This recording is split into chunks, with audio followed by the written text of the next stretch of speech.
Soumya చనిపోయిందండి, excise constable Soumya చనిపోతే ముఖ్యమంత్రి గారు విదేశాలలో ఉన్నారు. ఇంత టెక్నాలజీ ఉంది, కనీసం సౌమ్య గాయపడిన రోజు ఒక ట్వీట్ చేయాలి. సౌమ్య మరణించిన తర్వాత తెలంగాణ సీఎంఓ నుంచి ట్వీట్ చేసిరు.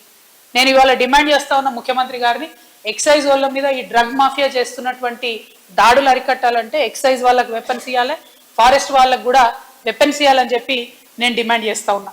ఇట్లా హైదరాబాద్కి సంబంధించిన సేఫ్టీ అయితే చాలా దారుణంగా ఉంది.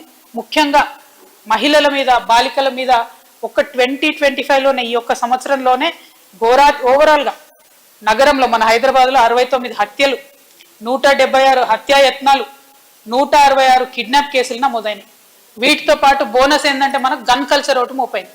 2 రోజుల కింద ఏటీఎం దగ్గర ఒక వ్యాపారవేత్త 6 లక్షల రూపాయలు తీసుకొని పోతుంటే గన్నులతో కాల్చి మరి ఎత్తుకపోయింది.